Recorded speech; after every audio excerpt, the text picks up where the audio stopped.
100-ൽ ഒരാളാണ് വലിയ കാശുണ്ടാക്കുന്നുള്ളൂ എന്നല്ല എൻ്റെ അർത്ഥം. 100-ൽ ഒരാളാകാൻ ആണ് എല്ലാ ഈയാമ്പാറ്റുകളും ശ്രമിച്ചുകൊണ്ടേയിരിക്കുന്നതും പൈസ നഷ്ടപ്പെടുത്തിക്കൊണ്ടേയിരിക്കുന്നതും എന്നുള്ളതാണ്. ഇത് ആരെ എഫക്റ്റ് ചെയ്യുക? ഇത് ചെറിയ ട്രേഡേഴ്സിനെ എഫക്റ്റ് ചെയ്യത്തുള്ളൂ. അതായത് ചെറിയ പൈസയ്ക്ക് ഓപ്ഷൻ ബൈ ചെയ്യാനിരിക്കുന്ന, ചെറിയ പൈസയ്ക്ക് ഓപ്ഷൻ സെല്ല് ചെയ്യാനിരിക്കുന്ന ട്രേഡേഴ്സിന് ഇത് നല്ല രീതിയിൽ എഫക്റ്റ് ചെയ്യും. ഈ കേരളത്തിൽ എന്താണ് നടക്കുന്നത്? ഞാൻ തൊട്ടുമുമ്പ് പറഞ്ഞ കണക്കാണ്. മ്യൂച്വൽ ഫണ്ടിൽ ഇൻവെസ്റ്റ് ചെയ്യുന്നതിനേക്കാൾ കൂടുതൽ ആളുകൾ ലോട്ടറി എടുക്കുന്ന ഒരു സ്റ്റേറ്റ്. അങ്ങനെ നമ്മളെല്ലാവരും കുറേ നാളായിട്ട് പറഞ്ഞുകൊണ്ടിരുന്ന കാര്യങ്ങൾ സെബി ഇംപ്ലിമെന്റ് ചെയ്യാൻ പോവാണ്. ആ ഗട്ട്സ് കാണിച്ചു. അതെ, സെബിക്ക് നട്ടലുണ്ടെന്ന് സെബി കാണിച്ചത്. നമ്മൾ ഇത് വരില്ല പക്ഷെ തലേ ദിവസം കൂടി ഗ്രൂപ്പിൽ മെസ്സേജ് ഇട്ടു, സെബി ഗട്ട്സ് കാണിക്കില്ല, ഇത് വരില്ല എന്ന്. സർപ്രൈസ് ആയിട്ട് പൊളിച്ചു. അതെ, സുനിലിനൊക്കെ നല്ല ഇല്ല, സീരിയസ്ലി എനിക്ക് വളരെ നല്ലതാണ് ആക്ച്വലി. ഇത് ആരെ എഫക്റ്റ് ചെയ്യുക? ഇത് ചെറിയ ട്രേഡേഴ്സിനെ എഫക്റ്റ് ചെയ്യത്തുള്ളൂ. അതായത് ചെറിയ പൈസയ്ക്ക് ഓപ്ഷൻ ബൈ ചെയ്യാനിരിക്കുന്ന, ചെറിയ പൈസയ്ക്ക് ഓപ്ഷൻ സെല്ല് ചെയ്യാനിരിക്കുന്ന ട്രേഡേഴ്സിന് ഇത് നല്ല രീതിയിൽ എഫക്ട് ചെയ്യും. റീറ്റെയിലേഴ്സിനാണ് മെയിനായിട്ട്. ചെറിയ റീറ്റെയിലേഴ്സിന് അതായത് 10,000-20,000 കൊണ്ടൊക്കെ വന്ന് 10,000-20,000 കൊണ്ട് ഓപ്ഷൻ ബൈ ചെയ്യുന്നതും 1 ലക്ഷം 2 ലക്ഷം കൊണ്ട് ഓപ്ഷൻ സെല്ല് ചെയ്യുന്നതുമായിട്ടുള്ള ട്രേഡേഴ്സിനെ എഫക്റ്റ് ചെയ്യും. അവർ ട്രേഡിങ് നിർത്താൻ വേണ്ടിയിട്ട്, അല്ലെങ്കിൽ അവർ ഓപ്ഷൻ ട്രേഡ് ചെയ്യാതിരിക്കാൻ വേണ്ടിയിട്ടാണല്ലോ ഈ നിയമം കൊണ്ടുവരുന്നത്. ബട്ട് എന്താ പണിയെന്നറിയോ? FIS ഉടക്കി, സെബിയായിട്ട് ഉടക്കിയേക്കാണ്. ആണോ? അതാണ് അവർ കിടന്ന് കത്തിക്കണേ. അതെ, അവർ ഈ കണക്കിന് ഇവിടെ സെല്ല് ചെയ്ത് കൂട്ടാനുള്ള എല്ലാ സാധ്യതകളും ഞങ്ങൾക്ക് കിട്ടുന്ന കാശിൽ കൈ വെച്ചാൽ എന്നുള്ളൊരു സാധനം അവർ കൊടുത്തിരുന്നു. എന്തുകൊണ്ട് FIS ഇത്രയും ഇൻവെസ്റ്റ്മെൻറ്റ് ചെയ്യാതെ ഇവിടെ എഫാൻഡോ കളിച്ചുകൊണ്ടിരുന്നത്? ഇവിടെ എഫാൻഡോ അത്രയും പ്രോഫിറ്റബിൾ ആയിരുന്നു എന്നുള്ളതുകൊണ്ടാണ്. റീറ്റെയിലേഴ്സിൻ്റെ പണി നല്ല രീതിയിൽ അടിച്ചു മാറ്റാൻ പറ്റുന്നുണ്ട്. രാഹുൽ ഗാന്ധി വരെ അതിനെക്കുറിച്ച് മെൻഷൻ ചെയ്തിട്ടുണ്ടായിരുന്നു. അതായത് വലിയ FIS നമ്മുടെ റീറ്റെയിലേഴ്സിൻ്റെ പൈസ ഉണ്ടാവാണ്, അവരെ പുറത്ത് കൊണ്ടുവരണം. അതിനുവേണ്ടി ഗവൺമെന്റ് ഒന്നും ചെയ്യുന്നില്ല, വായ്ത്താളം മാത്രമേ ഉള്ളൂ. അത് ചെയ്യുന്നു, ഇത് ചെയ്യുന്നു. പക്ഷെ ഇൻവെസ്റ്റ്മെൻറ്റ് നല്ല രീതിയിലൂടെ പ്രൊമോട്ട് ആവപ്പെടുന്നുണ്ടായിരുന്നു. പക്ഷെ എന്നാൽ ഇത്രയും ആളുകൾ നഷ്ടം വരുത്തുന്നതിനെതിരെ ഒരു നല്ല നടപടി എടുത്തു എന്നുള്ളതിൽ സ്വാഗതാർഹമാണ്, അഭിനന്ദാർഹമാണ്. ഓക്കെ, അപ്പോൾ ഇങ്ങോട്ട് കാര്യങ്ങൾ അറിയാത്തവരുടെ അടുത്ത് നമുക്ക് വേണമെങ്കിൽ ഒന്നുകൂടി വ്യക്തമാക്കി കൊടുക്കാം എന്താണ് സംഭവിച്ചേക്കണമെന്നുള്ളത്. അതായത് എനിക്ക് തോന്നുന്നു ഓപ്ഷൻ ട്രേഡിങ്ങിലല്ലേ, ഫ്യൂച്ചേഴ്സ് ആൻഡ് ഓപ്ഷൻസിൽ F&O ട്രേഡിങ്ങിൽ സെബി കുറച്ച് ഭേദഗതികൾ കൊണ്ടുവന്നിരിക്കുകയാണ്. അതായത് ഇതുവരെ അതിന് തൊട്ട് മുൻപ് ഒരു റിപ്പോർട്ട് കൂടി പുറത്തുവിട്ടിരുന്നു. പക്ഷെ മീറ്റിംഗ് നടന്നു, അന്നൊന്നും പറയാതെ നെക്സ്റ്റ് ഡേ, അതായത് മാർക്കറ്റിന്റെ മനഃപൂർവ്വം ഇത് എഫക്ട് ചെയ്യരുതെന്ന് വിചാരിച്ച് ഒരു ഇത് ചെയ്ത പോലെ. അത് എന്താണെന്നറിയില്ല, അന്ന് പ്രഖ്യാപിക്കാൻ നെക്സ്റ്റ് ഡേ പ്രഖ്യാപിച്ചു. അതിൻ്റെ അത് വേറെ എന്തെങ്കിലും. പക്ഷേ ഡെറിവേറ്റീവ് മാർക്കറ്റിൽ കൊണ്ടുവന്ന ഭേദഗതികൾ നമുക്ക് ഓരോന്നായിട്ട്. ഒന്നാമത്തെ കാര്യം എന്ന് പറയുന്നത്, അതിന് മുൻപ് നമ്മൾ സംസാരിക്കേണ്ടത് തൊട്ട് മുമ്പ് വന്ന ആ റിപ്പോർട്ടല്ലേ. എന്തുകൊണ്ട് ശരിക്കും ഫ്യൂച്ചേഴ്സ് ആൻഡ് ഓപ്ഷൻസിൽ എന്താണ് ഇത്രയും നാൾ ഇന്ത്യയിൽ നടന്നുകൊണ്ടിരുന്നത്? ഇതിന് ഡയറക്റ്റോ ഇൻഡയറക്റ്റ്ലിയോ നമ്മളെപ്പോലുള്ള ഇൻഫ്ലുവൻസേഴ്സും ഒരു ഭാഗമാണ് എന്നുള്ളത് നമുക്ക് തുറന്ന് സംഭവിക്കേണ്ടതായിട്ട്. അല്ല, F&O ട്രേഡിങ്ങിലുള്ള നെഗറ്റിവിറ്റി ഒക്കെ നമ്മൾ ഒരുപാട് ഡിസ്കസ് ചെയ്തിട്ടുണ്ട്. പക്ഷേ നമ്മൾ തുറന്ന് സംസാരിക്കേണ്ടി വരും. നമുക്കും ഇതിന് ഉത്തരവാദിത്വമുണ്ട്. ഇത്രയും റീറ്റെയിലേഴ്സ് നഷ്ടം വരുത്താൻ നമ്മളെപ്പോലുള്ള യൂട്യൂബേഴ്സ് ഈ പറയുന്ന F&O പബ്ലിക്കലി പറഞ്ഞതുകൊണ്ടാണ് എന്നുകൂടി. ഇതിപ്പോൾ ഇപ്പം ഞാനിത് അക്സെപ്റ്റ് ചെയ്താലില്ലെങ്കിലും എല്ലാവർക്കും ഈ നമ്മൾ ഓപ്ഷൻസ് പഠിപ്പിച്ചു. കാരണം ഓപ്ഷൻസിനെ അങ്ങനെ സിമ്പിളാക്കാൻ പാടില്ല എന്ന് തന്നെയാണ് എനിക്ക് പേഴ്സണലി ഇപ്പോഴും തോന്നുന്നത്. പക്ഷേ ഓപ്ഷൻസിനെ കുറിച്ച് അറിയണം, ഓപ്ഷൻസിനെ കുറിച്ച് പഠിക്കണം. ഓപ്പർച്യൂണിറ്റീസ് അവിടെയുണ്ട്. 10 കോടി രൂപയിൽ കൂടുതൽ പ്രോഫിറ്റ് ജനറേറ്റ് ചെയ്യുന്ന വെറും 101 ആളുകളെ ഇന്ത്യയിലുള്ളൂ എന്ന് നമ്മൾ മനസ്സിലാക്കണം. അതായത് ഓവർനൈറ്റ് ഓപ്ഷൻസ് ട്രേഡ് ചെയ്ത് ഹ്യൂജ് പ്രോഫിറ്റ് എടുക്കുന്ന വെറും 101 ആളുകളെ ഉള്ളൂ. നമ്മുടെ കേരളത്തിലുള്ള എനിക്ക് പേഴ്സണലി അതിനകത്ത് 1-2 പേരെയൊക്കെ പേഴ്സണലി അറിയാം. എനിവേസ്, അപ്പോൾ രണ്ടാമത് 1 കോടി രൂപയെങ്കിലും ഉണ്ടാക്കുന്ന 24,000 പേരേ ഉള്ളൂ. 15 to 20 ലക്ഷം ആൾക്കാർ ട്രേഡ് ചെയ്യുന്നതിൽ ഇത്ര ആൾക്കാരെ വിൻ ചെയ്യുന്നുള്ളൂ എന്ന് പറഞ്ഞു കഴിഞ്ഞാൽ എത്രയാണ്? 100-ൽ ഒരാളാണ് വലിയ കാശുണ്ടാക്കുന്നുള്ളൂ എന്നല്ല എൻ്റെ അർത്ഥം. 100-ൽ ഒരാളാകാൻ ആണ് എല്ലാ ഈയാമ്പാറ്റുകളും ശ്രമിച്ചുകൊണ്ടേയിരിക്കുന്നതും പൈസ നഷ്ടപ്പെടുത്തിക്കൊണ്ടേയിരിക്കുന്നതും എന്നുള്ളതാണ്. അപ്പോൾ മാറി ചിന്തിക്കണം. ജനങ്ങൾ മാറി ചിന്തിക്കുന്നില്ലെങ്കിൽ അതോറിറ്റി നിയമങ്ങൾ കർശനമാക്കണം. എന്തൊക്കെയാണ് ആ നിയമങ്ങൾ വന്നത് എന്നാണ്. 5 പ്രധാനപ്പെട്ട മാറ്റങ്ങളാണ് വന്നത്. ഇപ്പോൾ റീസെൻ്റ് ടൈമിൽ കഴിഞ്ഞ 2 കൊല്ലമായിട്ട് ഇങ്ങനെ റീറ്റെയിലേഴ്സിൻ്റെ വരും തോറും NSEയും BSEയും ഒക്കെ ചെയ്തത് എന്താണ്? ഇഷ്ടം പോലെ എക്സ്പയറി. നിഫ്റ്റി വ്യാഴാഴ്ച, ബാങ്ക് ബുധനാഴ്ച, ഫിൻ നിഫ്റ്റി ചൊവ്വാഴ്ച, മിഡ് ക്യാപ്പ് തിങ്കളാഴ്ച, സെൻസെക്സ് വെള്ളിയാഴ്ച, തിങ്കളാഴ്ച പിന്നെ ബാങ്ക് എക്സ്. ഇങ്ങനെ ഒരു ആഴ്ച തന്നെ ഏകദേശം 6 എക്സ്പയറി വെച്ചുകൊണ്ട് ഗ്യാമ്പിൾ ചെയ്യാനുള്ള അവസരം ഉണ്ടാക്കി കൊടുക്കുകയായിരുന്നു ചെയ്തത്. ഇതിനെ കൃത്യമായിട്ട് അങ്ങോട്ട് നിയന്ത്രിച്ചു. വേണ്ട മക്കളെ, ഇതൊന്നും വേണ്ട, ഒരു എക്സ്പയറി മതി എന്നുള്ളത്. ഒരാഴ്ച ഒരു എക്സ്പയറി, ഒരു ഇൻഡെക്സിന് അല്ല, എല്ലാ ഇൻഡെക്സ്, ഒരു എക്സ്ചേഞ്ചിന് ഒരു എക്സ്പയറി. അതായത് നാഷണൽ സ്റ്റോക്ക് എക്സ്ചേഞ്ചിൽ 6 എക്സ്പയറി ഉണ്ടായിരുന്നു, 6 ദിവസങ്ങളായിട്ട് 4 എക്സ്പയറീസ് ഉണ്ടായിരുന്നു. പ്രധാനപ്പെട്ട 5 എക്സ്പയറീസ് ഉണ്ടായിരുന്നു. തിങ്കളാഴ്ച മിഡ് ക്യാപ്പും ബാങ്ക് എക്സും 4 എണ്ണം, NSEക്ക് 4 എണ്ണം, സെൻസെക്സിന് BSEക്ക് 2 എണ്ണം. ട്രേഡ് ചെയ്യുന്നവരെ സംബന്ധിച്ചിടത്തോളം എനിക്ക് തോന്നുന്നു 5 എക്സ്പയറി എന്നുള്ള രീതിയിൽ കൺസിഡർ ചെയ്യാം. പക്ഷെ എക്സ്ചേഞ്ചുകൾക്ക് ഇങ്ങനെയായിരുന്നു. അപ്പൊ അത് അങ്ങോട്ട് കൺട്രോൾ ചെയ്തു. അതായത് ഒരു എക്സ്ചേഞ്ചിന് ഒരു എക്സ്പയറി. അപ്പൊ എക്സ്പയറി ഡേയുടെ പ്രത്യേകത നമുക്ക് എല്ലാവർക്കും അറിയാം. കാരണം വെച്ച് ചെറിയ പൈസക്ക് സീറോ ഹീറോ ട്രേഡ്സ് ഒക്കെ ഞാൻ അത്യാവശ്യം ചെയ്തോണ്ടിരുന്നതാണ്. എല്ലാ ദിവസവും ചെയ്യാനുള്ള ഓപ്പർച്യൂണിറ്റി, എല്ലാ ദിവസവും ഇങ്ങനെ like fin Nifty, bank Nifty, നിഫ്റ്റിയുടെ അന്നൊക്കെ നോക്കി ചെയ്യുകയാണെങ്കിൽ നല്ലതാണ്. പക്ഷെ ആരും അത് ഞാൻ ചെയ്യാറുണ്ടായിരുന്നു. പക്ഷെ അപ്പൊ എനിക്ക് ഒന്നാമത്തെ പണി കിട്ടിയിട്ടുണ്ട്. അറിയോ, കേരളത്തില് പലരും സീറോ ഹീറോ കോഴ്സുകൾ നടത്തുന്നുണ്ടായിരുന്നു. അതെ അതെ അതെ. അല്ല, അതിന്റെ തമ്മിൽസ് ഭയങ്കര അട്രാക്റ്റീവ് ആണ്. 1000 രൂപയ്ക്ക് അന്ന് തന്നെ 10,000 രൂപ, 25,000 ഉണ്ട്. 10,000 അല്ല, 25,000. പക്ഷെ അവര് പറയുന്നത് കറക്റ്റാണ്, അവർ തെറ്റ് പറയാൻ പറ്റില്ല. പക്ഷേ 100 പ്രാവശ്യം കിട്ടും. KKPP ആണ് കിട്ടിപ്പോയത്. പക്ഷെ അതുവരെ പരീക്ഷിക്കാൻ ആൾക്കാരുണ്ട്. കാരണം ലോട്ടറി, അതിനേക്കാൾ ബെറ്റർ കേരള ലോട്ടറി എടുക്കാൻ പോകുന്നത്. അല്ല, അതെടുക്കാൻ ആൾക്കാർ കൂടുതലുണ്ട്. അപ്പം ഇത് ചെയ്യാൻ ഉണ്ടാകാതിരിക്കും. ഇപ്പോൾ കഴിഞ്ഞ ആഴ്ച വന്ന ഒരു ഇമ്പോർട്ടൻ്റ് ആയിട്ട് ഞാൻ ശ്രദ്ധിച്ചതാണ്. കേരളത്തിൽ കഴിഞ്ഞ മാസം കേരള ലോട്ടറി എടുത്ത എമൗണ്ടിനേക്കാൾ കുറവാണ് മ്യൂച്വൽ ഫണ്ടിൽ വന്ന ഇൻവെസ്റ്റ്മെന്റ് എന്ന്. അപ്പോൾ നമ്മുടെ ഇത് ആരോടെ നമ്മൾ പറയുന്നത്? 50 ലക്ഷം രൂപയ്ക്ക് ലോട്ടറി എടുത്തു എന്നൊക്കെ പറഞ്ഞു. അല്ല, നമ്മൾ ഈ കഥയൊക്കെ പറഞ്ഞിട്ട് ഇത് ആരോടാ പറയുന്നത്? കേരളത്തിലെ ജനങ്ങളോട്. നമ്മൾ മലയാളത്തിലല്ലേ സംസാരിക്കുന്നത്. ഇത് കേൾക്കുന്ന ജനം മ്യൂച്വൽ ഫണ്ടിൽ ഇൻവെസ്റ്റ് ചെയ്യുന്നതിനേക്കാൾ കൂടുതൽ ഫണ്ട് കേരള ലോട്ടറി എടുത്ത് നശിപ്പിച്ച് കളയുന്നുണ്ടെങ്കിൽ ഇത് ആരോടാണ് പറയുന്നത്? ആരെയാണ് നിങ്ങൾ ഉദ്ദേശിക്കുന്നത്? നമ്പർ വന്നിട്ടുണ്ട്, ഒരെണ്ണം എടുക്കണം. ഞാൻ എടുക്കുമെന്ന് പറയാം. സുനിൽ പറഞ്ഞു ഞാൻ എടുക്കില്ല. അതുപോലെ ഞാൻ എന്തായാലും എടുക്കും. എനിക്ക് പ്രൈസ് അടിക്കുകയാണെങ്കിൽ എന്തായാലും ഷെയർ കൊടുക്കില്ല ഞാൻ പറഞ്ഞിട്ടുണ്ട്. എനിക്ക് വേണ്ട. ഞാൻ പറയുന്നത് നമ്മൾ ആറ്റിറ്റ്യൂഡേ ഒഴിവാക്കണം. എന്തിനാണ് നമ്മുടെ ജീവിതം നമ്മൾ ഭാഗ്യ പരീക്ഷണത്തിന് ഇട്ട് കൊടുക്കണോ? വേണ്ട, നമുക്ക് ഇൻവെസ്റ്റ് ചെയ്യാം നല്ല രീതിയിൽ. അപ്പോൾ രണ്ടാമത്തെ കേസ് അപ്പോൾ വീക്ക്ലിയിൽ ഒരു എക്സ്ട്രാ. അപ്പോൾ മിക്കവാറും ഏതാണെന്നറിയോ? NSE ബാങ്ക് നിഫ്റ്റിനെ നിലനിർത്തുകയും BSE സെൻസെക്സിനെ നിലനിർത്തുകയും ചെയ്യും. അങ്ങനെയാണെങ്കിൽ ബുധനാഴ്ചയും വെള്ളിയാഴ്ചയായിരിക്കും മിക്കവാറും എക്സ്പയറീസ് വരാൻ സാധ്യതയുള്ളത്. നിഫ്റ്റിയാണ് ഏറ്റവും വലിയ ഇൻഡെക്സ്. പക്ഷേ ഓപ്ഷൻസിൽ ഏറ്റവും കൂടുതൽ ട്രേഡ് നടക്കുന്നത് ബാങ്കിലാണ്. NSE ആദ്യമായിട്ട് വീക്ക്ലി ഓപ്ഷൻസ് സ്റ്റാർട്ട് ചെയ്യുന്നത് ബാങ്ക് നിഫ്റ്റിയിലാണ്. 2016 എൻ്റെ ഓർമ്മ. പിന്നീടാണ് 2019 തുടക്കമാണെന്ന് തോന്നുന്നു NSEയിൽ വീക്ക്ലി ഓപ്ഷൻ തുടങ്ങുന്നത്. ഇപ്പോൾ 2016 ബാങ്ക് നിഫ്റ്റി വീക്ക്ലി ഓപ്ഷൻ എന്ന് പറയുന്നത് സൂപ്പർ ഹിറ്റായിരുന്നു. കാരണം ഭയങ്കരമായിട്ടുള്ള ലിക്വിഡിറ്റി, ഹ്യൂജ് ട്രേഡേഴ്സ് ട്രേഡ് ചെയ്യുന്നു, എല്ലാവരും ഒന്ന് സ്പെക്കുലേറ്റ് ചെയ്യുന്നു. നല്ല ലിക്വിഡിറ്റി ഉള്ളതുകൊണ്ട് തന്നെ ഇത് ഹിറ്റായി. നമ്മൾ US നോക്കുകയാണെങ്കിൽ US വീക്ക്ലി ഓപ്ഷൻസിൽ ഇപ്പോഴും ലിക്വിഡിറ്റി വളരെ കുറവാണ് കമ്പയർ ടു ഇന്ത്യ. അപ്പോൾ ഇന്ത്യയിൽ ബാങ്കിൻ്റെ വീക്ക്ലി ഓപ്ഷൻസ് ഹിറ്റാവുന്നു, അതിനുശേഷം നിഫ്റ്റിയുടെ വീക്ക്ലി ഓപ്ഷൻസ് ഹിറ്റാവുന്നു, അതിനുശേഷം ഫിൻ നിഫ്റ്റി വീക്ക്ലി ഓപ്ഷൻസ് ഹിറ്റാവുന്നു. ആഫ്റ്റർ ദാറ്റ് കഴിഞ്ഞ വർഷം സെൻസെക്സ് വരുന്നു, സെൻസെക്സ് ഹിറ്റാകുന്നു. മിഡ് ക്യാപ്പ് വയ്ക്കുന്നു, മിഡ് ക്യാപ്പ് ഹിറ്റാകുന്നു. എനിക്ക് തോന്നുന്നു ബാങ്ക് എക്സിൽ വരെ വീക്ക്ലി ഓപ്ഷൻസ് ഇവിടെ ലിക്വിഡിറ്റി ഉണ്ടെന്നുള്ളതാണ്. അപ്പോൾ ഇത് മാറിയിട്ട് നിഫ്റ്റിക്ക് ബാങ്ക് നിഫ്റ്റിയും BSEക്ക് സെൻസെക്സും മാത്രം വരുമ്പോൾ ഇവിടെ ഒരു ചെറിയൊരു ഓപ്പർച്യൂണിറ്റി ഉണ്ട്. അത് വളരെ ഇമ്പോർട്ടൻ്റ് ആണ്. അത് ആരൊക്കെ ശ്രദ്ധിച്ചു എന്നുള്ളത് ഭയങ്കര ഇമ്പോർട്ടൻ്റ്. BSEയും NSEയും ഒരേ തട്ടിൽ ഈക്വൽ ആകുകയാണ്. അതായത് NSEക്ക് ഇത്രയും നാൾ കിട്ടിക്കൊണ്ടിരുന്ന huge wealth in option trading BSEക്ക് 50-50 മാറാൻ പോവാണ്. BSE ഓൾറെഡി ലിസ്റ്റഡ് സ്റ്റോക്ക് ആണല്ലോ.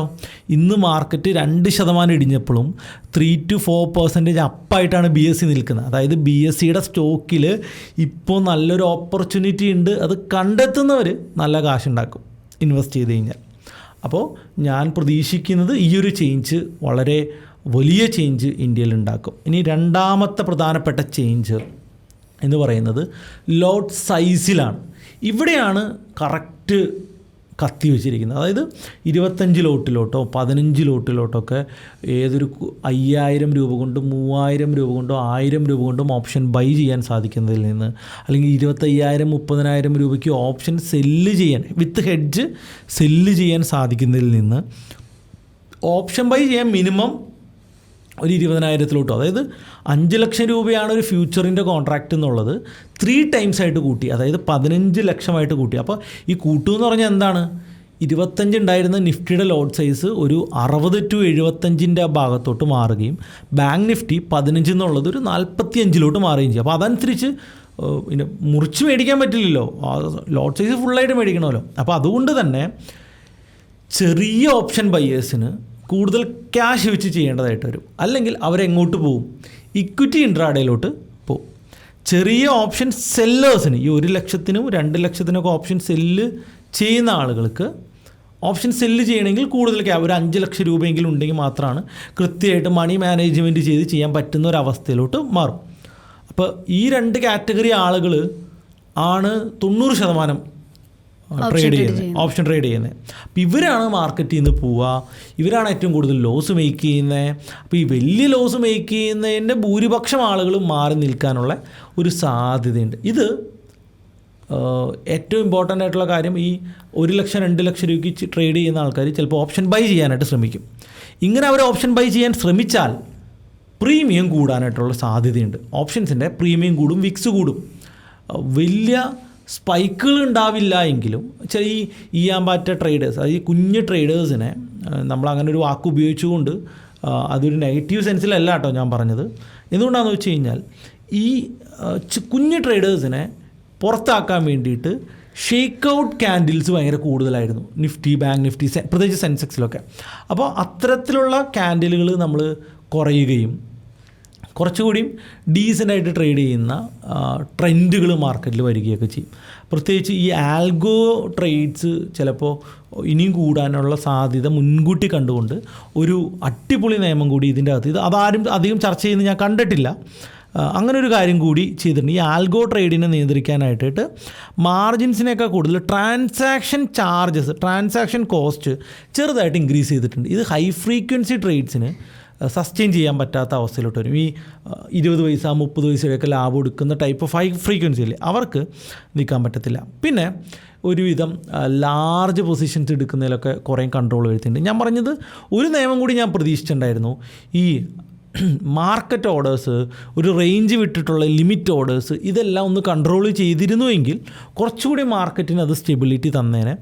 എൻ്റെ വ്യൂ ഞാൻ പറയാം, എൻ്റെ ടൈപ്പ് ഓഫ് ട്രേഡേഴ്സിന് ഇതൊരു അസാധ്യ ഓപ്പർച്യൂണിറ്റി ഉണ്ടാക്കി കൊടുക്കും എന്നാണ് ഞാൻ വിചാരിക്കുന്നത്. എൻ്റെ പ്രോഫിറ്റബിലിറ്റി ഇയറിൽ ഒരു 5 to 10% വരെ ഈ ഒരു നിയമം കൊണ്ട് കൂടാനുള്ള സാധ്യതയാണ് ഞാൻ കാണുന്നത്. കാരണം 2018-ലും 2019-ലൊക്കെ നമ്മൾ ഓപ്ഷൻ ട്രേഡ് ചെയ്യുമ്പോൾ ഉള്ള ഫീലിങ്സ് നമുക്കറിയാം. ഞാൻ ഏറ്റവും കൂടുതൽ ഓപ്ഷൻസിൽ പ്രോഫിറ്റ് ജനറേറ്റ് ചെയ്തിരിക്കുന്നത് 2018-ലും 2019-ലുമാണ്. അത്രയും പ്രോഫിറ്റ്സ് 2022-ലോ 2021-ലോ 2023-ലോ എനിക്ക് കിട്ടിയിട്ടില്ല. പേഴ്സൻറ്റേജ് വൈസാണോ ഞാൻ പറയുന്നത്. അപ്പോൾ ആ ഒരു ബെനിഫിറ്റ്സ് എനിക്ക് കിട്ടും. ഈ ലോട്ട് സൈസ് കൂട്ടുന്നത് എന്തൊക്കെ ഇമ്പാക്റ്റ് ഉണ്ടാക്കുന്നതാണ് തോന്നുന്നത്? ലോട്ട് സൈസ് കൂട്ടുന്നത് പൊതുവേ എനിക്ക് തോന്നുന്നു ചെറിയ ട്രേഡേഴ്സ് നെഗറ്റീവ് തന്നെയാണ്. പിന്നെ നമുക്കൊരു കാൽക്കുലേഷൻ ഉണ്ടാവുമല്ലോ, ഒരു പൊസിഷൻ സൈസിങ് ലോട്ട് സൈസിൻ്റെ കാര്യത്തിൽ. റൈറ്റ്. അപ്പോൾ പെട്ടെന്ന് ഇത് കൂട്ടുമ്പോൾ ഓൾറെഡി 50 ആയിരുന്ന നിഫ്റ്റി 25 ആക്കിയപ്പോൾ തന്നെ നമുക്ക് ആ ബുദ്ധിമുട്ട് വന്നതാണ്. ഇനി ഒന്നുകൂടി കയറ്റി വെക്കുമ്പോൾ 50 ആക്കുകയാണെങ്കിൽ കുഴപ്പമില്ല, ഇതിപ്പോൾ 60 കൊണ്ട് ഭയങ്കര കൺഫ്യൂഷനായിരുന്നു. അവിടെയാണ് പ്രശ്നം. ഇത് എനിക്ക് തോന്നുന്നത് ഇപ്പോൾ ഞാനൊക്കെ സെറ്റ് ചെയ്യുന്നൊരു ബാസ്ക്കറ്റ് ക്രിയേറ്റ് ചെയ്തിട്ട് ആ ബാസ്ക്കറ്റിൻ്റെ ഒരു മണി മാനേജ്മെൻറ്റിൽ ലോട്ട് സൈസാണ്. ഈ 25 60 ആക്കുമ്പോൾ ഈ കാൽക്കുലേഷൻസ് മൊത്തം തെറ്റും. അപ്പോൾ ഇപ്പോൾ നമ്മളിപ്പോൾ ഒരു 10 ലോട്ട് ഒന്നിച്ച് വാങ്ങുമ്പോൾ 250. അപ്പോൾ ഈ 60-നെ എങ്ങനെ 250 ആക്കും? 240 എടുക്കാനായിട്ട് പറ്റും. അപ്പോൾ വേണമെങ്കിൽ 240 വെച്ചിട്ടാണെങ്കിലും നമുക്കിത് മാനേജ് ചെയ്യാം. അടുത്ത റൗണ്ടിൽ നിന്ന് ഒരു 0.5% കൂടി ആഡ് ചെയ്യണം എന്ന് വെച്ച് കഴിഞ്ഞാൽ പിന്നെ എത്ര ആഡ് ചെയ്യണം? 125 ഇപ്പോൾ നമ്മൾ ആഡ് ചെയ്യുന്നത്. അപ്പോൾ 240 + 120 അങ്ങനെയൊക്കെ കാൽക്കുലേറ്റ് ചെയ്ത് അതിനുവേണ്ടി സെപ്പറേറ്റ് ഒരു പൊസിഷൻ സൈസിങ് ചാർട്ട് പ്രിപ്പയർ ചെയ്ത് വെക്കേണ്ട ഒരവസ്ഥയിലോട്ട് വന്നിട്ടുണ്ട് എന്നാണ് എനിക്ക് തോന്നുന്നത്. ശരിക്കും പറഞ്ഞാൽ രണ്ടാമത്തെ എന്ന് പറയുന്നത് ചെറിയ ക്യാപിറ്റൽ ഉപയോഗിച്ച് ഇനി സെല്ലും ചെയ്യാൻ പറ്റില്ല. അതായത് ആർക്കും സെല്ല് ചെയ്യാൻ താല്പര്യമില്ലായിരുന്നു. കാരണം എന്താ, അയ്യോ സെല്ല് ചെയ്യുമ്പോൾ ഭയങ്കര കാശ് വേണം എന്നുള്ള കൺസെപ്റ്റ്. ബൈ ചെയ്യാൻ അത്രയും പൈസ വേണ്ടല്ലോ, അപ്പോൾ ആണെങ്കിൽ ഇത്തിരി പൈസയല്ലേ പോകുള്ളൂ. പക്ഷെ ഇപ്പോൾ ബൈ ചെയ്യാനും നല്ല പൈസ വേണം. 25,000 വേണം. ഇത്ര നാൾ 5,000 3,000 2,000 സീറോ ഹീറോ ട്രേഡ് 1000 താഴെ എടുക്കായിരുന്നു. ഇനി സീറോ ഹീറോ അത് പറ്റില്ലായിരിക്കും. സീറോ ഹീറോ ഒക്കെ ചെയ്യണമെങ്കിൽ മിനിമം 2000 വേണം. 10 രൂപ അല്ല 600 10 രൂപയുടെയൊക്കെ 600 രൂപ 800 കിട്ടുമായിരിക്കും. അതിൻ്റെ അകത്തുനിന്നൊക്കെ മാറ്റമുണ്ടല്ലോ. പക്ഷെ അതിൻ്റെ അകത്തും ഈ മാർക്കറ്റ് മെട്രിക്സിലൊക്കെ മാറ്റം വരുന്നത്. കാരണം ഈ ട്രേഡേഴ്സിൻ്റെ ആറ്റിറ്റ്യൂഡിലൊക്കെ മാറ്റം വരില്ലേ. അടുത്തൊരു 3 മാസത്തേക്ക് ചിലപ്പോൾ ഒരു ചെറിയ ലിക്വിഡിറ്റി ഇഷ്യൂസ് ചിലപ്പോൾ വന്നേക്കാം. പക്ഷെ ഇത് നോർമലാവും, പഴയ പോലെ തന്നെ നോർമലാകും. പിന്നെ വേറൊരു ഇമ്പോർട്ടൻറ്റ് കാര്യമുണ്ട്, ആൾക്കാരെ അധികം ശ്രദ്ധിച്ചിട്ടില്ല. 2% ലാസ്റ്റ് ഡേ മാർജിൻ കൂട്ടിയിട്ടുണ്ട്. അത് എക്സ്പയറി ദിവസം 2% മാർജിൻ കൂടുതലാണ്. എന്ന് പറഞ്ഞു കഴിഞ്ഞാൽ 1 ലക്ഷം രൂപയ്ക്ക് സെല്ല് ചെയ്യുന്ന സാധനത്ത് ബുധനാഴ്ച 1 ലക്ഷം രൂപയ്ക്ക് സെല്ല് ചെയ്യാമെങ്കിൽ എക്സ്പയറി ഡേ ആയിട്ടുള്ള വ്യാഴാഴ്ച 1,20,000 വേണം സെല്ല് ചെയ്യാൻ എന്നതാണ് നിയമം. 1 ലോട്ട് ചെയ്യുന്ന ആൾക്ക് 1 ലക്ഷം 1,20,000 ഓക്കെ, ഇതൊന്നും ഫീൽ ചെയ്യില്ല. 1 കോടി രൂപയ്ക്ക് ട്രേഡ് ചെയ്യുന്നവന് എക്സ്പയറി ദിവസം ട്രേഡ് ചെയ്യാൻ 1,20 ലക്ഷം രൂപ വേണം. എന്ന് പറഞ്ഞു കഴിഞ്ഞാൽ ടോട്ടൽ പ്രോഫിറ്റബിലിറ്റി പെർസെൻറ്റേജിനെ അത് എഫക്റ്റ് ചെയ്യുകയും നമ്മുടെ ടോട്ടൽ പ്രോഫിറ്റിനെ ഒരു ഇച്ചിരി കുറയ്ക്കുകയും ചെയ്യാനുള്ള ഒരു സാധ്യതയുണ്ട്. അപ്പോൾ ഈ രീതിയിൽ ഇങ്ങനെ കീറി മുറിച്ച് അപഗ്രഥിക്കേണ്ട കാര്യമൊന്നും ഇല്ല. വരാൻ പോവാണ്, നമ്മളത് അനുഭവിച്ചേ പറ്റുള്ളൂ, വേറെ ഓപ്ഷൻസ് ഒന്നുമില്ല. അതെ. ഇനി അടുത്തൊരു പ്രധാനപ്പെട്ട കാര്യം ഈ കലണ്ടർ സ്പ്രെഡിന് മാർജിൻ ഒഴിവാക്കി എന്നുള്ളതാണ്. ഇത്ര നാൾ ഈ ബ്രോക്കറേജ് ബെനിഫിറ്റ്സിനൊക്കെ വേണ്ടിയിട്ട് ഇൻട്രാഡേ ഓപ്ഷൻ സെല്ലേഴ്സാണ് പ്രധാനമായിട്ടും. അവരെന്ത് ചെയ്യും, മന്ത്ലിയൊക്കെ OTMs ഒരെണ്ണമാണ് വാങ്ങി വയ്ക്കും. അപ്പോൾ മന്ത്ലി ബൈ ചെയ്തതിന് വീക്കിലി സെല്ല് ചെയ്യുകയാണെങ്കിൽ 30,000 അല്ലെങ്കിൽ 25,000 മതി. അതിനും കിട്ടത്തില്ല. ഡെയിലി എടുക്കേണ്ടി വരും ഹെഡ്ജ്. മന്ത്ലി ഹെഡ്ജ് എടുത്ത് വെച്ചുകൊണ്ട് ആ ബെനിഫിറ്റ്സ് വെച്ച് ഇൻട്രാഡേ ചെയ്യാൻ പറ്റില്ല എന്നുള്ളത് കൊണ്ട് തന്നെ എന്താ പറയുക, കുറച്ച് ലിക്വിഡിറ്റി ഇഷ്യൂസ് വരും. കാരണം വലിയ പ്ലെയേഴ്സൊക്കെ ഉണ്ടല്ലോ, അവരൊക്കെ ഈ മന്ത്ലിയേ ഓപ്ഷൻ മേടിച്ച് വയ്ക്കും. കാരണം ബ്രോക്കറേജ് അത്രയും കൊടുക്കണ്ട. ആ ഒരു പ്രശ്നം ചിലപ്പോൾ നേരിട്ടേക്കാം. പിന്നെ വേറൊരു കാര്യം പറയുന്നത് എന്താണ്, ഫ്രണ്ട് എൻഡ് മാർജിൻ ഫുള്ളായിട്ട് കൊടുക്കണം എന്നുള്ളതാണ്. വളരെ കുറച്ച് ഫ്യൂ ബ്രോക്കേഴ്സ് ഇപ്പോഴും ഓപ്ഷൻസിന് മാർജിൻ കൊടുക്കുന്നുണ്ട് എന്നുള്ളതാണ്. അത് കംപ്ലീറ്റ്ലി മോണിറ്റർ ചെയ്തിട്ട് കംപ്ലീറ്റ്ലി ഒഴിവാക്കും എന്ന് തന്നെയാണ്. പക്ഷേ എനിക്കറിയില്ല ആരാണ് ഇപ്പോഴും ഞാൻ കഴിഞ്ഞ 2 കൊല്ലമായിട്ടുള്ള മാർജിൻ കൊടുക്കുന്ന ഓപ്ഷൻസിനെ ബ്രോക്കേഴ്സിനെ ഞാൻ കണ്ടിട്ടില്ല, പേഴ്സണലി ഞാൻ കണ്ടിട്ടില്ല. അപ്പോൾ അത് വലിയ എഫക്റ്റ് ഒന്നും ഉണ്ടാക്കാൻ സാധ്യതയില്ല എന്നാണ് വിചാരിക്കുന്നത്. ഞാൻ 2,500 രൂപയ്ക്ക് പണ്ട് ഓപ്ഷൻ സെല്ല് ചെയ്തിട്ടുണ്ട് മാർജിൻ വെച്ചിട്ട്. അപ്പോൾ ഇപ്പോഴും അങ്ങനെ മാർജിൻ ആരെങ്കിലും കൊടുക്കുന്നുണ്ടോ എനിക്കറിയില്ല. ഇപ്പോൾ നമ്മുടെ പോഡ്കാസ്റ്റ് കാണുന്ന ആരെങ്കിലും മാർജിൻ ഉപയോഗിക്കുന്നുണ്ടെങ്കിൽ അത് ഏത് ബ്രോക്കറാണെന്ന് കൂടി ഒന്ന് മെൻഷൻ ചെയ്യും. കാരണം നമുക്കും ആ ഇൻഫർമേഷൻ അറിയില്ല. അപ്പോൾ ആ ഒരു കാര്യം. പിന്നെ രണ്ടാമത് പറയുന്നത് റെഗുലർലി ചെക്ക് ചെയ്യുന്നു, അങ്ങനെ എന്താണ്.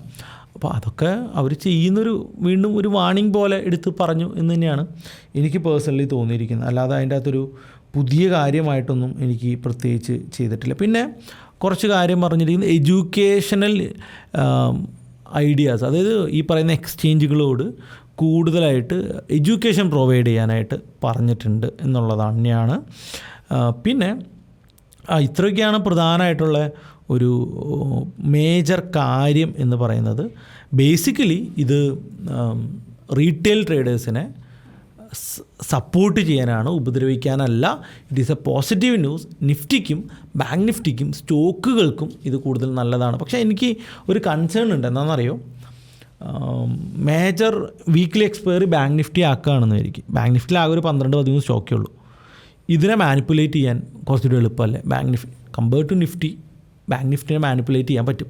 1-2 സ്റ്റോക്കുകളിൽ ചെറിയ വലിയ ഓർഡേഴ്സൊക്കെ ക്രിയേറ്റ് ചെയ്തുകൊണ്ട് അൺവാണ്ടഡ് മൂവ്മെൻറ്റ് ഉണ്ടാക്കാം. നിഫ്റ്റിയിൽ അത് അത്ര സിമ്പിളല്ല. നമ്മൾ സെൻസെക്സിലോട്ട് പോവുകയാണെങ്കിൽ സെൻസെക്സിൽ 30 സ്റ്റോക്കേ ഉള്ളൂല്ലോ. ഇതേ മാനിപ്പുലേഷൻസ് നിഫ്റ്റി ചെയ്യുന്നതിനേക്കാൾ എളുപ്പമായിട്ട് അവർക്ക് സെൻസെക്സിലും ചെയ്യാൻ പറ്റും. അപ്പോൾ മാനിപ്പുലേഷൻസ് കൂടുമോ എന്നുള്ളതാണ് ഞാൻ കാണുന്നൊരു കാര്യം. അങ്ങനെ ഒരു സാഹചര്യം തള്ളിക്കളയാൻ പറ്റില്ല എന്ന് എനിക്ക് തോന്നുന്നുണ്ട്. ഇനി ഇതിൻ്റെ ഇമ്പാക്റ്റുകൾ എന്തൊക്കെയാണെന്ന് നമുക്ക് വരുന്ന മാസങ്ങളിൽ കാണാം. FIs എങ്ങനെ റിയാക്ട് ചെയ്യും എന്നുള്ളതും നമുക്ക് വരുന്ന മാസങ്ങളിൽ കാണാം. കാരണം ഈ പറയുന്ന കുഞ്ഞ് ട്രേഡേഴ്സ് പലരും റിസ്ക് റിവാർഡൊന്നും ഇല്ലാതെയായിരിക്കും ട്രേഡ് ചെയ്യുന്നത്. പക്ഷേ ഒരു 10 ലക്ഷം രൂപയ്ക്ക് മുതൽ ഓപ്ഷൻ സെല്ല് ചെയ്യുന്ന ട്രേഡേഴ്സ് അവർ കൃത്യമായിട്ടുള്ള പൊസിഷൻ സൈസും കാര്യങ്ങളും ഒക്കെ സെറ്റ് ചെയ്തിട്ടായിരിക്കും ട്രേഡ് ചെയ്യുന്നത്. അപ്പോൾ അവരുടെ കയ്യിൽ നിന്ന് പെട്ടെന്ന് പൈസ അവർക്ക് ലോസ് വരുത്തി കൊടുക്കാനായിട്ട് FIsന് കുറച്ചുകൂടി പണിയാണ്. അപ്പോൾ കോമ്പറ്റീഷൻ വിൽ ഇൻക്രീസ് എന്നുള്ളതാണ്. അപ്പോൾ FISന് എങ്ങനെ അത് ഓവർകം ചെയ്യാൻ പറ്റും? ഇതുകൊണ്ട് FIS ചിലപ്പോൾ പ്രതികരിക്കാം, FIS ആക്ഷൻസ് എടുക്കാം. മാത്രമല്ല HFT കൺട്രോൾ ചെയ്യാനുള്ള പരിപാടികൾ സെബി ചെയ്തിട്ടുണ്ട് ഓൾറെഡി. ഇതവണ ട്രാൻസാക്ഷൻ ചാർജസ് കൂടിയിട്ടുണ്ട്, അതും അവരെ ബാഡിൽ ഇമ്പാക്റ്റ് ചെയ്യുന്നുണ്ട്. ചെറിയ റീറ്റെയിൽ ട്രേഡേഴ്സ് മിസ്സാകുന്നു, ട്രാൻസാക്ഷൻ കോസ്റ്റ് കൂട്ടുന്നു, ചെറിയ ട്രേഡേഴ്സിനെ പ്രൊട്ടക്റ്റ് ചെയ്യാൻ ശ്രമിക്കുന്നു. കംപ്ലീറ്റ്ലി ഒരു പോസിറ്റീവ് സൈനാണ് ഞാനിതിനെ കാണുന്നത്. നല്ലത് സംഭവിക്കട്ടെ. ടെമ്പറലി ഒരു കറക്ഷൻ ഉണ്ടെങ്കിലും അത് ഭാവിയിലേക്ക് നല്ലതിന് വേണ്ടിയിട്ടാണ്. എനിക്ക് കറക്ഷന് നമുക്ക് നല്ല സ്റ്റോക്കിൽ ഇൻവെസ്റ്റ് ചെയ്യാം എന്നുള്ളത് തന്നെയാണ്. പക്ഷേ ഇതന്നെ വലിയൊരു 25,000, 26,000, 26,200 മുകളിൽ പോയിട്ട് തിരിച്ച് 25,000 മാർക്കറ്റ് എത്തിയിരിക്കുകയാണ്. സോ ഇൻവെസ്റ്റ് ചെയ്യാം. ഞാൻ കഴിഞ്ഞ ദിവസം ഞാൻ ഒരു വീഡിയോ ഇട്ട്, മാർക്കറ്റിൽ 50% കറക്ഷൻ വരില്ല. ഓക്കെ, അപ്പോൾ തമിഴിൽ ഞാൻ 50% കറക്ഷൻ വരുമോ എന്നാണ്. അപ്പോൾ അത് കണ്ട് പേടിച്ച് വീഡിയോ കണ്ട ആൾക്കാരുണ്ട്. അവരോടൊക്കെ എനിക്ക് പറയാനുള്ളത്, വാച്ച് ഫുൾ വീഡിയോ. ഞാൻ ആ വീഡിയോ കൃത്യമായിട്ട് ഒരു എക്കണോമിയുടെ 5 മേജർ പില്ലേഴ്സിനെ കുറിച്ചിട്ടാണ് സംസാരിക്കുന്നത്. അതിൻ്റെ അകത്ത് ഞാൻ സംസാരിച്ച stock market point of view മാത്രമാണ്. എനിക്ക് BJP ഗവൺമെന്റിനോട് സംഖ്യ ഞാൻ സംഖ്യയൊന്നുമല്ല. എനിക്ക് BJP ഗവൺമെന്റിനോട് ഒരു പ്രത്യേകിച്ചൊരു മമതയില്ല, ഒരു എതിർപ്പുമില്ല. എനിക്കൊരു എതിർപ്പുമില്ല. ഉള്ള കാര്യം ഞാൻ സ്റ്റോക്ക് മാർക്കറ്റ് പോയിന്റ് ഓഫ് വ്യൂലാണ് ഞാൻ സംസാരിക്കുന്നത്. പിന്നെ ഈ പോഡ്കാസ്റ്റ് കേൾക്കുന്ന ആൾക്കാർക്ക് അവർക്കൊരു പക്ഷെ BJPനെ ഇഷ്ടമല്ലെങ്കിൽ ഞാൻ പറയണ കേൾക്കുമ്പോൾ ചിലപ്പോൾ അവർക്ക് കൊണ്ടേക്കാം. നിങ്ങൾക്ക് ഈ പോഡ്കാസ്റ്റ് കേൾക്കുന്ന ആൾക്കാർക്ക് ഈ പറയുന്ന സ്പ്ലിറ്റ് ഉണ്ടാവും, അവരുടെ മനസ്സിൽ ഏതെങ്കിലും ഒരു ചായ്വ് ഉണ്ടാവും. അവർക്കാണ് ആ വീഡിയോൻ്റെ ടോപ്പിക്ക് ദഹിക്കാതിരിക്കുക. ഞാൻ സംസാരിച്ചത് ഒരു ഓവർവ്യൂ വെച്ചിട്ടല്ല, നമ്പേഴ്സ് വെച്ചിട്ടാണ് ഞാൻ സംസാരിച്ചത്. ആ നമ്പേഴ്സ് തെറ്റാണെന്ന് തെളിയിക്ക്, അപ്പോൾ ഞാൻ മാറ്റി പറയാം. എനിക്ക് അവൈലബിൾ ആയിട്ടുള്ള ഡാറ്റ വെച്ചിട്ട്, ഇന്ത്യയിലെ ഏതൊരു പൗരനും അവൈലബിൾ ആയിട്ടുള്ള ഡാറ്റ വെച്ചിട്ട് ഇന്ന് നമ്മുടെ രാജ്യത്തിൻ്റെ കറണ്ട് സ്റ്റാറ്റസിനെ സ്റ്റോക്ക് മാർക്കറ്റ് പോയിന്റ് ഓഫ് വ്യൂവിൽ നമ്മൾ അപഗ്രഥിച്ചാണ് ലാസ്റ്റ് വീഡിയോ.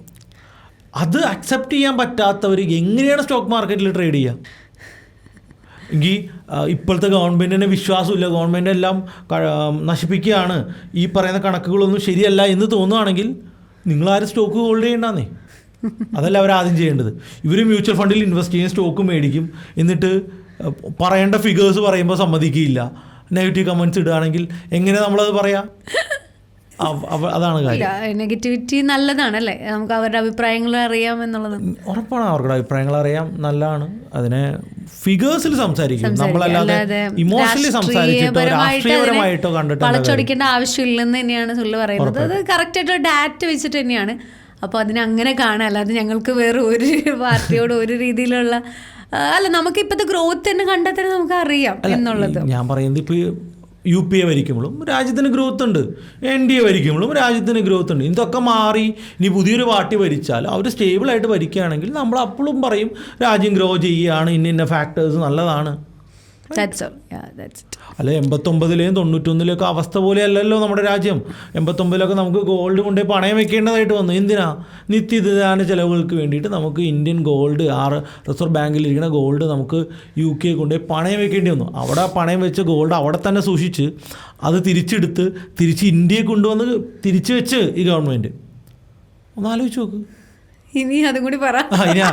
അതും ഉറപ്പാണ്. എനിക്ക് യാതൊരു രാഷ്ട്രീയ പോയിന്റ് ഓഫ് വ്യൂ ഇല്ല.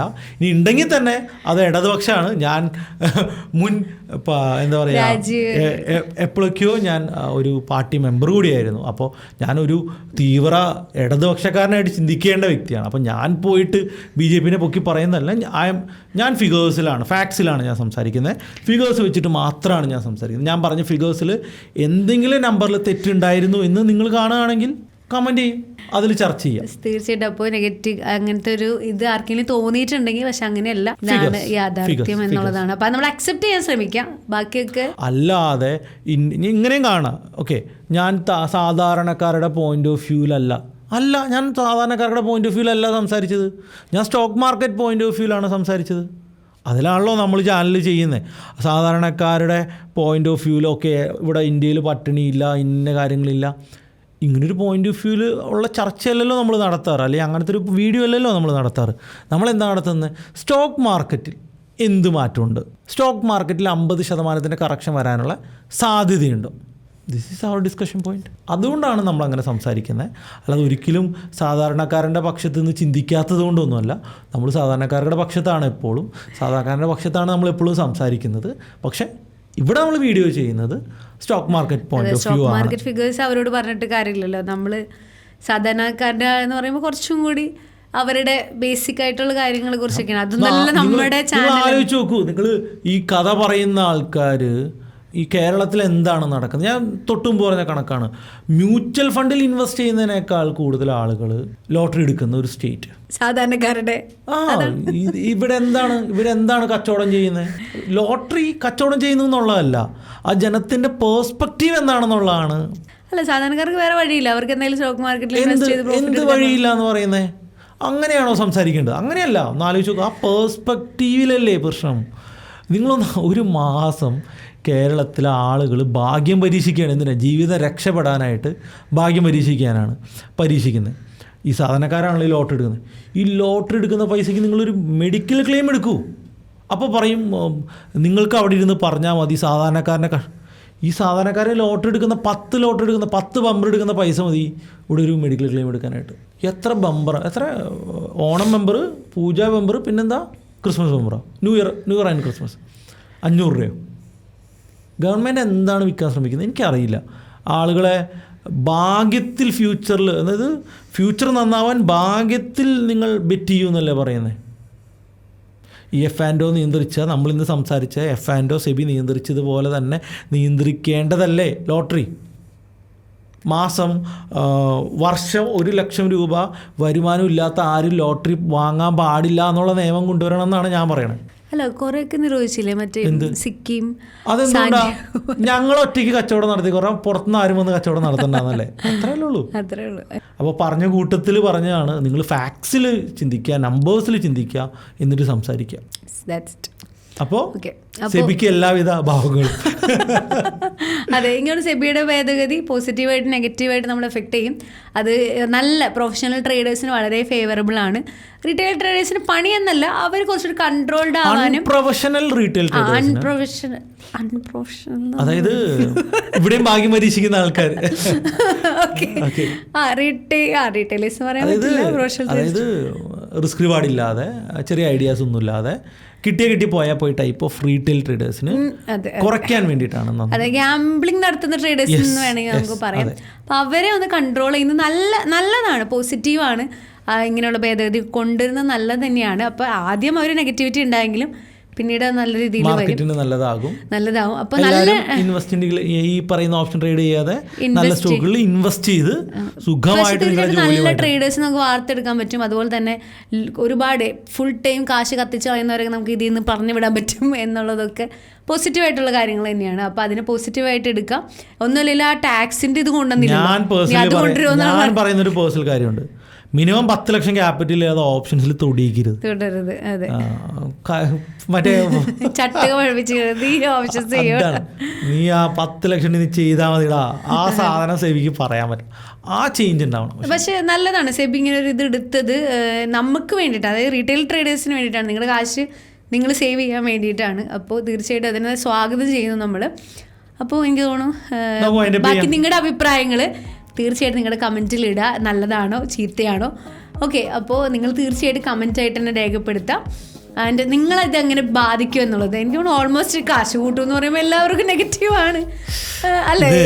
പ്രശ്നം എന്താണെന്നറിയോ? ഡപ്പ ട്രേഡിങ്ങിലോട്ട് ആളുകൾ പോകുമെന്നുള്ളതാണ് പ്രശ്നം. അല്ല, നമുക്ക് നോക്കാം. ചിലപ്പോൾ പല ബ്രോക്കേഴ്സൊക്കെ എന്തെങ്കിലുമൊക്കെ കൊണ്ടുവരികയും അല്ലേ? ബ്രോക്കേഴ്സിന് ചെയ്യാൻ പറ്റില്ല. പുറത്തുനിന്ന് ഡപ്പ ട്രേഡ് വരാനുള്ള എല്ലാ സാധ്യതയും. അപ്പം അതിലൊന്നും ആരും പെടാതിരിക്കുക, ആരും തലവെക്കാതിരിക്കുക. അപ്പോൾ ഈ ഒരു മാറ്റം അക്സെപ്റ്റ് ചെയ്യുക. കാശുള്ളവർ ചെയ്യട്ടെ എന്നുള്ള രീതിയിൽ. അല്ലെങ്കിൽ നമുക്ക് ആ ഒരു ലെവലിലേക്ക് വരുന്ന സമയത്ത് നമുക്ക് സ്റ്റാർട്ട് ചെയ്യാം. അത്രയും നാൾ ഇൻവെസ്റ്റ് ചെയ്ത് പ്രോഫിറ്റ് ഉണ്ടാക്കിയിട്ട് ആ പ്രോഫിറ്റ് കൊണ്ട് ചെയ്യാനൊക്കെ ആയിട്ട് ശ്രമിക്കുക. അല്ലാതെ കടം മേടിച്ചും ലോൺ എടുത്തൊന്നും ചെയ്യാതിരിക്കുക. തീർച്ചയായിട്ടും നിങ്ങളുടെ അഭിപ്രായങ്ങൾ കമൻറ്റായിട്ട് രേഖപ്പെടുത്തുക. അപ്പോൾ വീണ്ടും ഒരു പോഡ്കാസ്റ്റ് ആയിട്ട് കാണുന്നവരേക്കും ബൈ.